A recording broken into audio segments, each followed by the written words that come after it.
আর যারা যারা চিন্তা করতেছেন যে আপনাদের আসলে এস এর কারণে ভালো স্কোর আসতেছে না, সেটা আসলে ভুল ধারণা। কারণ রাইটিং এ 79 কখনোই এসি দিয়ে করা সম্ভব না, আনলেস আপনারা যদি রাইট ফ্রম ডিকটেশন আর reading and writing fill in the blanks ভালো না করেন। সো এটা হচ্ছে সবচেয়ে কমন একটা মিসকনসেপ্ট, যে কারো টেমপ্লেট মনে হয় কাজ করতেছে না, এই জন্য সে হয়তো 79 পাইতেছে না বা 65 পাইতেছে না। বাট আসলে জিনিসটা এরকম না। হ্যাঁ, এসে তখনই কাজ করবে যখন রাইট ফ্রম ডিকটেশন আর reading and writing fill in the blanks কাজ করবে, তখনই ওটা কোনো কাজে লাগবে। যদি কারোর টার্গেট থেকে 5-7 বাড়াবো, ঠিক আছে, বাট কেউ যদি এক্সপেক্ট করে থাকে আমার 30, 40, 50, 60, 70 বা 80 আমার রাইটিং এ এসে টেমপ্লেট কারণে আসতেছে না, সেটা আসলে একদমই ভুল ধারণা। বাট আদারওয়াইজ এইগুলোতে টেমপ্লেট, যে টপিক গুলো আছে টেমপ্লেট ইউজুয়ালি ইউজ করে মানুষজন, হ্যাঁ এগুলো দিয়ে আসলে হ্যাঁ 50 করাও সম্ভব না। হ্যাঁ, 50 মারা সম্ভব না ওগুলা নিয়ে। আর আমাদের একটা মিথ বা প্রচলিত কিছু রং রং অ্যাপ্রোচ আছে যে টেমপ্লেট কাজ করতেছে না, বা আমার টেমপ্লেটটা কাজ করছে। ব্যাপারটা এরকম না, ওই 5টা টপিক ভালো করতেই হবে, আর ওই 5টা টপিকের ভিতরে কোনো টেমপ্লেট ইনক্লুড নেই। আসলে প্র্যাকটিসের ক্ষেত্রে কি করা উচিত? অনেকে প্র্যাকটিস করে দিনের পর দিন, বাট আসলে জিনিসটা এফেক্টিভ হয় না।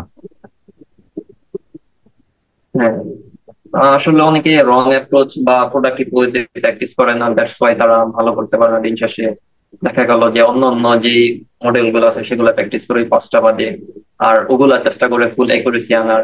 রিডিং রিডিং এর 70, হ্যাঁ 70 অনেকেরই জন্য একটা টার্গেট স্কোর।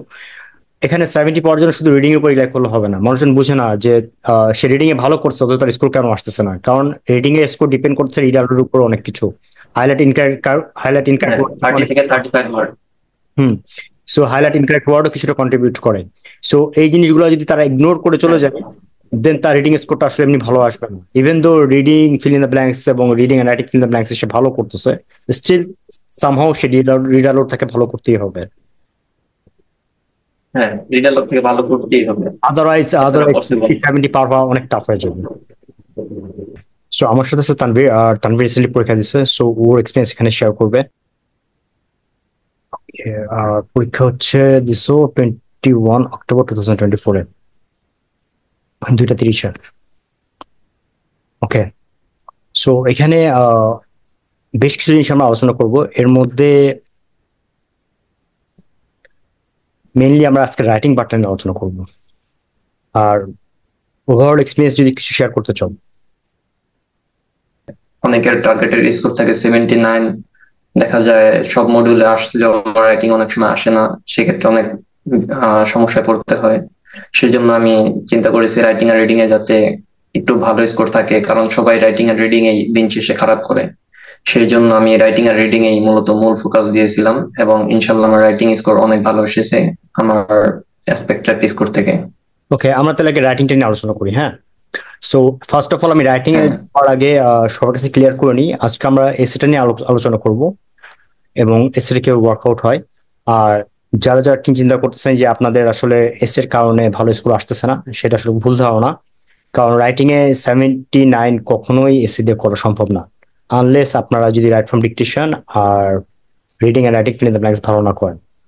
সো এটা হচ্ছে সবচেয়ে কমন একটা মিসকনসেপ্ট, যে কারো টেমপ্লেট মনে হয় কাজ করতেছে না, এই জন্য সে হয়তো 79 পাইতেছে না বা 65 পাইতেছে না। বাট আসলে জিনিসটা এরকম না। হ্যাঁ, এসে তখনই কাজ করবে যখন রাইট ফ্রম ডিকটেশন আর reading and writing fill in the blanks কাজ করবে, তখনই ওটা কোনো কাজে লাগবে। যদি কারোর টার্গেট থেকে 5-7 বাড়াবো, ঠিক আছে, বাট কেউ যদি এক্সপেক্ট করে থাকে আমার 30, 40, 50, 60, 70 বা 80 আমার রাইটিং এ এসে টেমপ্লেট কারণে আসতেছে না, সেটা আসলে একদমই ভুল ধারণা। সো তুমি তোমার রাইটিং প্ল্যানিং নিয়ে বলো, রাইটিং এর প্ল্যানিং কি ছিল? প্রথম থেকে আমি ছিলাম যত অনলাইন হিউমার বা মিথ থেকে আমি দূরে থাকার জন্য। একটা জিনিস প্রচলিত আছে যে রাইটিং এসে দিয়ে 79 বা 80 বা 90 পাওয়া যায়, এটা আসলে ভুল ধারণা, এটা আলস না। এখানে রাইটিং এসে পুরোটা কন্ট্রিবিউট করে না, রাইটিং এসে আর রিটেন টেক্সট সর্বোচ্চ 10 to 50 মার্ক, 15 মার্ক কন্ট্রিবিউট করে। আর মোস্ট অফ দ্য মার্ক আসে reading, writing, fill in the blanks, right from dictation. এবং সবচেয়ে মোস্ট ইম্পর্টেন্ট পার্ট হলো রাইট ফ্রম ডিকটেশন, যেটা নাকি 35 থেকে 40 মার্ক কন্ট্রিবিউট করে। ওগুলা আর স্টেটেড মানে ইনশাল্লাহ অফিসিয়াল মকের উপর এক্সপেরিমেন্ট করে নেওয়া, বাট যদিও পিয়ারসন আমাদেরকে অফিসিয়াল কোনো স্কোর বলে না এবং তারা শেয়ারও করে না। বাট মোস্টলি হচ্ছে এগুলা পিয়ারসনের অফিসিয়াল মক থেকে এক্সপেরিমেন্ট করে ফাইন্ড আউট করা যে রাইট ফ্রম ডিকটেশন কতটুকু দিতেছে, রিডিং বা রাইটিং ফিল দ্য ব্ল্যাঙ্কস কতটুকু দিতেছে। তো আসলে মেইন ধারণা হচ্ছে যে এই দুইটাতে ভালো করতেই হবে, সব কথা শেষ কথা আর কি। হ্যাঁ, হ্যাঁ, হ্যাঁ, মোস্ট অফ দ্য টাইম এই দুইটাতে ভালো করতেই হবে, আদারওয়াইজ যদি সেভেন্টি ভালো নাইন করে, এইটি হুম, বা এইটি আপ করা সম্ভব না, এখন এই দুইটাতে যদি, কোয়াইট ইম্পসিবল। তো এই দুইটাতে যদি ভালো করতে হয়, এবং আই থিঙ্ক 50ও পসিবল। হ্যাঁ, হ্যাঁ, হ্যাঁ, 50 পসিবল না। সে যদি reading writing right from dictation ভালো না হয়, সে তো আসলে নো ম্যানস ল্যান্ডে আছে। আচ্ছা, হ্যাঁ, তবে মোস্ট অফ দ্য স্টুডেন্টই দেখা যায় এই মিথ আর রিউমারের পিছনে দৌড়ায়, তারাও এই সম্পর্কে ইনফর্ম থাকে না যে কিভাবে মার্ক কন্ট্রিবিউট করে রাইটিং এ। তারা ভাবে মার্কেটটা যে আইএলটিএস এর মতো মার্কেটে ইয়ে আছে যে তারা ভাব টেমপ্লেট কাজ করে, ওটা কাজ করে না, এটা কারণে হইতেছে না, ওইটা কারণে হইতেছে না। বাট তাদেরকে আসলে ক্লিয়ারলি তারা শেয়ার করে না যে এখানে রাইট ফ্রম ডিকটেশন এবং writing and writing fill in the blanks কতটুকু ইম্পর্টেন্ট। হ্যাঁ, হ্যাঁ, তারা এই সম্পর্কে অবগত না। আর সবচেয়ে বড় কথা হলো অনেকে এটা নিয়ে মার্কেটিং করতেছে যে আমার এসএ নিলে 90 আউট অফ 90 করা যাবে, 79 করা যাবে, 80 করা যাবে, 70 আপ করা যাবে। এটা পুরোই মিথ এবং সেন্সলেস। তাই আমি বলবো যারা রাইটিং স্কোর করতে পারতেছেন না, সর্বপ্রথম এবং মোস্ট অফ দ্য টাইম তাদেরকে অবশ্যই reading, writing, fill in the blanks এবং রাইট ফ্রম ডিকশনে ভালো করতেই হবে। এছাড়া অল্টারনেটিভ কোনো ওয়ে নেই। আচ্ছা, তাহলে ভালো যেহেতু করতে হবে, তাহলে আমরা আগে reading and writing fill in the ব্ল্যাঙ্কসে যাই। Reading and writing fill in the ব্ল্যাঙ্কসে ভালো জি, করার জন্য কি কি সাজেশন দিবা? ইভেন দো মানুষের ফার্স্ট অফ একটা অল, অভ্যাস আছে যে খালি মানে ধরতে পারে তারা, হ্যাঁ, বাট তারা কোনো ক্লুতে ফোকাস দেয় না। তাদের অভ্যাস হচ্ছে যে মানে, হ্যাঁ, হ্যাঁ, আর তারা বুঝতে পারে না যে মানে ধরে দুইটা হবে আর দুইটাতে ট্র্যাপ করা আছে, হ্যাঁ। সো দুইটা হবে, দেখবে যে দুইটাতে আটকে গেছে। সো রিডিং এন্ড রাইটিং হ্যাঁ, হ্যাঁ, ইমপ্রুভ করতে চাই, তাদের ফার্স্ট থিং কি করতে হবে? জি, আমার point of view, first of all আমি বলবো যে কন্টেক্সচুয়াল মিনিং এবং কোলোকেশন এবং গ্রামাটিক্যাল অ্যাপ্রোচ ফলো করতেই হবে। আর সবচেয়ে বড় কথা হলো, আর গ্রামাটিক্যাল অ্যাপ্রোচটা ফলো তখনই করতে হবে যখন দেখা যাবে যে এম, ইজ, আর বা ওয়াজ, ওয়ার বা হ্যাভ, হ্যাজ, হ্যাড আছে, তখন হয়তো এই ভার্বটা ভিতরি হবে বা ভার্ব প্লাস আইএনজি হবে। আর দেখতে হবে যে পুরো কনটেক্সটটা কি পাস্ট ফর্মে না প্রেজেন্ট ফর্মে, আসলে ওটা কোন ফর্মে আছে, ওটা অতীত নিয়ে কথা বলতেছে না বর্তমান নিয়ে কথা বলতেছে। আর আপনাকে সবচেয়ে বেশি অ্যাসিস্ট করবে হলো কোলোকেশন, যেটা নাকি খুব অল্প সময়ের মধ্যে আপনি reading, writing, fill in the blanks বা reading, fill collocation in the দিলে তো ব্ল্যাঙ্কস বলে সলভ যে করতে 24 পারবেন। কোলোকেশন কেমনে পড়বো, যাকে কোলোকেশন দিই সেই বলে যে 24 কোলোকেশন কিভাবে পড়বো। 2400 কোলোকেশন আমি প্রথমে হয়তো 2 দিন পড়তে লাগবে, কিন্তু রিভিশন একদিনে দিয়েছি, একদিনে পড়া যায়। আর ওটা তো মুখস্থ করতে হবে না, জাস্ট বুঝতে হবে কোন ওয়ার্ডটার সাথে কোন ওয়ার্ডটা লজিক্যালি যায়। যেমন associated with, collaborated with, accustom to, allotted to, তারপর far beyond, new innovation, new technology, so new research, অনেক এইভাবে। দেখে ঘাবড়ায় যায়, বাট তারা বুঝতে পারে না অর্ধেকের বেশি তো সে অলরেডি জানেই। So যেগুলো জানে না সেগুলো নিয়ে ওয়ার্কআউট করুক, তাই না? তো অর্ধেকের জি, বেশি জি, সে অলরেডি জানে, সে স্কুল কলেজে পড়ছে। আর গ্রামারও এমন না যে তাকে গ্রামারে হ্যাঁ, মাস্টার হ্যাঁ, করতে হবে। স্কুল পর্যায়ে যে গ্রামার করছে ওটাই যদি সে রিভাইজ করে, মোর দেন এনাফ। কারণ কারো সারা জীবনের হ্যাঁ, গ্রামার যে সেটাই সে 5 মাসে সলভ হবে তা তো না। হ্যাঁ, সেটাই যদি ইমপ্লিমেন্ট করতে পারে, সেটাই যদি প্রপার ভাবে ইমপ্লিমেন্ট করতে পারে, তাহলে ডেজার স্কোর পাওয়া এখানে মোর অ্যাবাউট নট। এর পারপোজ, হ্যাঁ, কনটেক্সট এবং হচ্ছে তোমার কলোকেশনস, তারপর ক্লু ফাইন্ড আউট, হ্যাঁ, হ্যাঁ, কোলোকেশন, ডাইরেকশন কোন দিকে যাইতেছে হ্যাঁ, এই। ক্লু ফাইন্ড আউট করা, এবং আপনার গ্লিমস পাওয়া যায় একটু পড়লে, হয়তো ব্ল্যাঙ্কস্টার 2-4 লাইন আগে পড়ে আপনার পাওয়া যায়, ক্লু আরেকটা পাওয়া যায়। আরেকটা কাজ করে স্টুডেন্টরা, তারা খুব ব্যস্ত থাকে, অ্যান্সার করার পরে ইমিডিয়েটলি নেক্সট ক্লিক করে পরের কোশ্চেনে চলে যায়। বাট হ্যাঁ, সে পুরো কোশ্চেনটা একটু রিভাইজ করে নাই, তাহলে কোন স্টোরি লাইনে কোন ধরনের প্রবলেম হইতেছে বা কোনটা ভুল মনে হইতেছে সে কিন্তু এটা ফাইন্ড আউট করতে পারে। But most of the student হচ্ছে যে অ্যান্সার হ্যাঁ, হ্যাঁ। নেক্সট ক্লিক করে চলে যাবো। আর রিডিং এন্ড রাইটিং নিয়ে আর কোনো সাজেশন? আর কোনো সাজেশন বলতে, reading fill in the blanks নিয়ে যদি স্পেশালি কথা বলি, তাহলে বলতে হবে যে আপনার ওটা তো র্যান্ডমলি সাজানো থাকে অ্যান্সার গুলা। তো সেক্ষেত্রে আপনাকে পুরোটাকে পড়তে হবে, যেটা আপনি অ্যানসিওর থাকেন ওটা আগে অ্যান্সার করতে হবে, তারপর আপনাকে ইউটার্ন নিতে হবে। কারণ দেখা যায় প্রথমে একটা ক্লু থাকে, ব্ল্যাঙ্কস থাকে, ওটা তো যখন কেউ সলভ করতে না পারে তখন ওইটা নিয়ে পড়ে থাকে, কিন্তু এটা সম্পূর্ণ ভুল ধারণা। তখন দেখা যায় যে নিচে যাতে, যেটা হ্যাঁ, আগে করতে সে তখন, আগে করে ফেলবে। হ্যাঁ, যেটা এনশিওর থাকবে বা কোলোকেশনে মিলবে বা গ্রামাটিক্যালি মিলবে, ওটা আগে করতে হবে। দেখা গেছে সেক্ষেত্রে এলিমিনেশন মেথড এটাকে বলে। সেক্ষেত্রে ব্ল্যাঙ্কস গুলা দুইটা যদি হয়ে যায় তাহলে অপশন গুলো কমে যায়। সেক্ষেত্রে অনেক সুবিধা হয়, অনেক অ্যাডভান্টেজ পাওয়া যায়। এটা তো আরেকটা এটা ফলো করেন অনেকে। হুম কমিয়ে তো যে আবার আরেকটা অ্যাডভান্টেজ আছে, সেটা হচ্ছে যে যখন সে চারটার মধ্যে দুটো করে ফেলছে, সে অলরেডি প্যাসেজের একটা আইডিয়া পেয়ে হ্যাঁ গেছে। হ্যাঁ হ্যাঁ হ্যাঁ, পুরোপুরি গ্লিমস পেয়ে গেছে। হ্যাঁ, সো বাকি দুটো করতে তখন আর অতটা প্রবলেম হয় না। আর দেখা যায় যে চারটার হ্যাঁ মধ্যে দেখা যাচ্ছে অনেক সময় দুইটা অনেক ইজি থাকে, উম, আর বাকি দুইটা হ্যাঁ হ্যাঁ কি থাকে। হ্যাঁ, সো দুইটা করে ফেললে কি হয়, অর্ধেক স্টুডেন্ট সে বুঝে ফেলছে, বাকি অর্ধেকটা তখন করতে অনেকটা ইজি হয়ে যায়।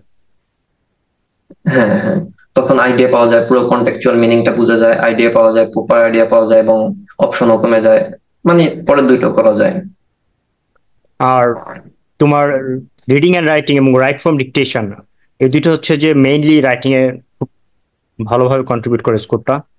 রাইট ফ্রম হ্যাঁ ডিকটেশন হ্যাঁ, খুবই ফুললি। serious নেওয়া উচিত, কারণ মোস্ট অফ দি স্টুডেন্ট আসলে রাইট ফ্রম ডিকটেশনটা জানি না মানে মোস্ট অফ দি স্টুডেন্টের স্কোরই কিন্তু রাইট ফ্রম ডিকটেশন থেকেই আসে রাইটিং এ। হ্যাঁ হ্যাঁ, write from dictation. Write from ডিকটেশনের ক্ষেত্রে আমি বলবো যে যেই অ্যাপ্রোচটা ফলো করতে হবে, অনেকে সিঙ্গেল সিঙ্গেল ওয়ার্ড ধরতে যায়, সেখানে ভাবে বাদে বিপত্তি। সিঙ্গেল সিঙ্গেল ওয়ার্ড না ধরে ফ্রেজ আকারে ধরলে সেটা সুবিধা হয়। যেমন বলছে যে দ্য এডুকেশনাল রিফর্মস, এটা একটা ধরতে পারে, হ্যাজ বিন ইনএডুকেটলি ইমপ্লিমেন্টেড। প্রথমটা ধরবে the educational reforms has been inadequately implemented. সেটা যদি না করে, সে যদি করে যে দা এডুকেশনাল রিফর্মস, এভাবে যদি সিঙ্গেল ভাবে ধরতে যায়, অলমোস্ট দুই তিনটা বা চারটা, সর্বোচ্চ পাঁচটা ওয়ার্ডের বেশি ধরতে পারবে না। সেক্ষেত্রে 15 ওয়ার্ড বা 10 ওয়ার্ড প্লাস যেই রাইট ফ্রম ডাব্লিউএফটি গুলো আছে, ওগুলো তো ধরা কোয়াইট ইম্পসিবল। সেক্ষেত্রে my own suggestion, my own perception, যে সেভাবে ফ্রেজ আকারে ধরলে ভালো হয়। আচ্ছা, এটা আসলে এছাড়া 15 ওয়ার্ড, 10 ওয়ার্ড। এটা ভ্যারি করছে আসলে স্টুডেন্টের উপরে। অনেকে আবার দেখা যায় চাঙ্কিং মেথডে অনেক ভয় পায়, চাঙ্ক করে করে ধরা। অনেকে আবার দেখা যাচ্ছে যে শর্ট নোট হ্যাঁ করে, অনেকে আবার শর্ট নোট করে ধরতে পারে।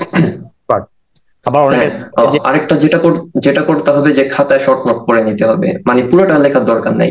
হুম, যেমন বলছে এডুকেশনাল, দিলেন, আপনি একবার শুনছেন, ওটা রিপিটেশন হয়েছে, so এডুকেশনাল, পুরোটা দরকার নাই, দিলেন। তুমি বোঝাতে চাচ্ছ যে লেখার সময় স্পেলিং নিয়ে ওয়ারি না হয়, জাস্ট বোঝার মতো করে লেখা রাখবে, তাই তো? হ্যাঁ, বোঝার মতো লেখা। আর স্পেলিং লেখার সময় সমস্যা নাই, ডাবল করে লেখা যাবে, স্পেস দিয়ে ডাবল করে লেখা যাবে, সমস্যা নেই, সেক্ষেত্রে মার্ক খুবই কনফিউজ থাকে, কারণ সাবট্রাক্ট করবে এখানে না, মানে মাইনাস করবে না। যদি হ্যাঁ কনফিউজ থাকে করা যাবে। যেমন বললো হ্যাভ বিন বা হ্যাজ বিন মনে নাই, সেক্ষেত্রে হ্যাভ হ্যাজ দুইটাই লিখলো, সাথে বিন লিখে দিল, হয়ে গেল। রিফর্ম, রিফর্ম বা রিফর্মস কনফিউশন, দুইটাই লিখে দিল, সমস্যা নেই। Don't worry about it. আচ্ছা, সো তোমার কথা শুনে মোটামুটি একটা আইডিয়া তো পারে মানুষজনের আসলে রাইটিং এ ভালো স্কোরের জন্য 79 হোক, 65 হোক, বা তার চেয়ে একটু কম হোক, যেটাই হোক, আসলে আলটিমেটলি তাদেরকে ফলো করতে হবে reading, writing, fill in the blanks আর রাইট ফ্রম ডিকটেশন। সো ঠিক আছে, হ্যাঁ এসে এসে ঠিক আছে, বাট এসে যে আসলে এন্ড অফ দ্য ওয়ার্ল্ড তা না। টেমপ্লেট আপনার যে কোনোটা ইউজ করতে পারেন। হ্যাঁ, এন্ড অফ দ্য ডে আপনার অ্যান্সারটা গ্রামাটিক্যালি ঠিক আছে কিনা বা কোশ্চেনকে অ্যাড্রেস করছে কিনা, এটা ইম্পর্টেন্ট। হুম সো হ্যাঁ, এমন কতটা রিলিভেন্ট। হ্যাঁ, কতটুকু রিলেভেন্ট আর গ্রামাটিক্যালি জিনিসটা ঠিক হইতেছে কিনা। সো এনি আদার সাজেশন তুমি যদি সামনে কাউকে দিতে চাই, কারণ 69 অনেকের জন্যই খুব ইম্পর্টেন্ট। হ্যাঁ, যারা পিয়ার পারপোসে যায় তাদের জন্য দুইটা প্রেফারেবল স্কোর হচ্ছে 65 and 79।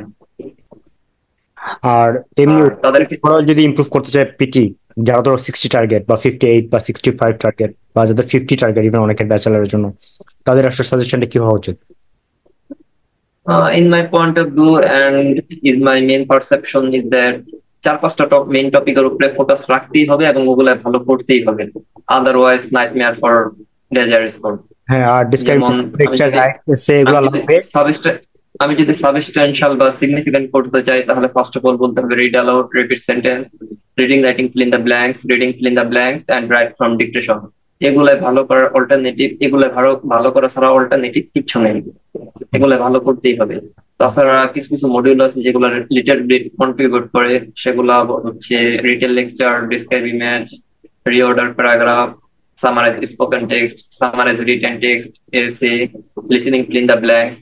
এগুলো সামান্য কিছু হয়তো কন্ট্রিবিউট করে, তবে এগুলা দিয়ে ডেজার্ট স্কোর পাওয়া সম্ভব না। যাদের টার্গেট 65 বা 79, তাদের জন্য কোয়াইট ইম্পসিবল।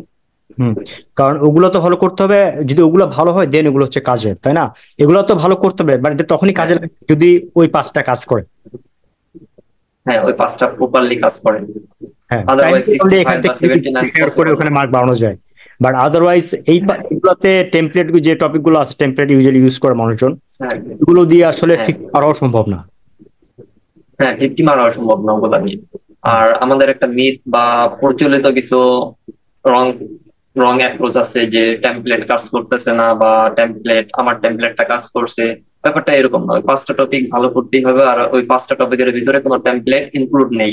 আসলে প্র্যাকটিসের ক্ষেত্রে কি করা উচিত? অনেকে প্র্যাকটিস করে দিনের পর দিন, বাট আসলে জিনিসটা ইফেক্টিভ হয় না। হ্যাঁ, আসলে অনেকে রং অ্যাপ্রোচ বা প্রোডাক্টিভ ওয়েতে প্র্যাকটিস করে না, দ্যাটস ওয়াই তারা ভালো করতে পারে না। দিন শেষে দেখা গেল যে অন্য অন্য যে মডেল গুলো আছে সেগুলো প্র্যাকটিস করে 5টা বাদে, আর ওগুলা চেষ্টা করে ফুল অ্যাকুরেসি আনার। যেমন এমসিকিউ, ওগুলা প্র্যাকটিস করার দরকারই নেই, ওগুলা র্যান্ডমলি ক্লিক করে চলে যাওয়াই ভালো, ওগুলা কোনো মার্ক কন্ট্রিবিউট করে না। এখানে আমি আরেকটু শেয়ার করি, রিডিং রিডিং এর 70, হ্যাঁ 70 অনেকেরই জন্য একটা টার্গেট স্কোর। এখানে 70 পাওয়ার জন্য শুধু রিডিং এর উপর রিলাই করলে হবে না। মানুষজন বুঝে না যে সে রিডিং এ ভালো করছে, অথচ তার স্কোর কেন আসতেছে না। কারণ রিডিং এর স্কোর ডিপেন্ড করছে রিডারের উপর অনেক কিছু। হাইলাইট ইনকারেক্ট হ্যাঁ, 30 থেকে 35 মার্ক। হুম। সো হাইলাইট ইনকারেক্ট ওয়ার্ডও কিছুটা কন্ট্রিবিউট করে।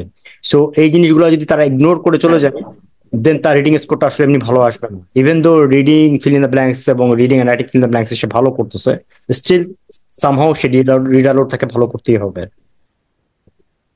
হ্যাঁ, রিডার থেকে ভালো করতেই হবে, আদারওয়াইজ এছাড়া আদারওয়াইজ পসিবল। 70 পার হওয়া অনেক টাফ হয়ে যাবে। হ্যাঁ, 69 বা সেভেন্টি আর ফাইভ বা সেভেন্টি এরকম ফাইভ কোনো গ্যারান্টি সিক্সটি তো নাই ফাইভ যে, এরকম কোনো গ্যারান্টি না যে এক্সামে দিন যে read aloud, repeat sentence, write from dictation, reading fill in the blanks এবং reading and writing fill in the blanks পাঁচটাই সুপার পারফেক্ট হবে, এরকম কোনো গ্যারান্টি তো নাই মানুষের। এর জন্য আমাদেরকে হ্যাঁ, একটু বেটার হইতে হবে। আবার বাকি টপিক যেগুলো আছে ওগুলোতে কম বেশি কন্ট্রিবিউট ওগুলো করতে হবে। সাপোর্টিং হিসেবে কাজ করে, তবে এখন ইন কেস, ততটা কাজ করে না যতটা অনলাইনে, মানে বা যতটা স্টুডেন্ট ভাবে ততটা আসলে কাজ করে না ওগুলো। কারণ দেখা যাচ্ছে মোস্ট মোটামুটি কাজ করে। বেশি স্ট্রেস নিয়ে ফেলে ওই টপিক গুলোতে। হ্যাঁ, আমি বলতেছি না যে টপিক হ্যাঁ গুলো করার মতো, বাট এই টপিক গুলোতে স্ট্রেস যদি হ্যাঁ এই পাঁচটাতে ইউজ করতে পারে, আমার মনে হয় রেজাল্ট আরো বেটার আসতো। হ্যাঁ, হুম। বিশেষত রিপিট সেন্টেন্সে আমার এখানেও, আমি যদি রিপিট সেন্টেন্স একটু ঝামেলা হয়েছিল, তা না হলে হয়তো সিনারিওটা একটু অন্যরকম হতে পারতো। দেখা গেছে লিসেনিং এ বা স্পিকিং এ একটু মার্ক একটু রিডিউস হয়েছে। এটা ছিল হচ্ছে তানভীর এক্সপিরিয়েন্স। ওকে, তাহলে আসার জন্য অনেক ধন্যবাদ, আর আমরা এখানে শেষ করতেছি। আর জি, আপনাকে ধন্যবাদ, অনেক ধন্যবাদ।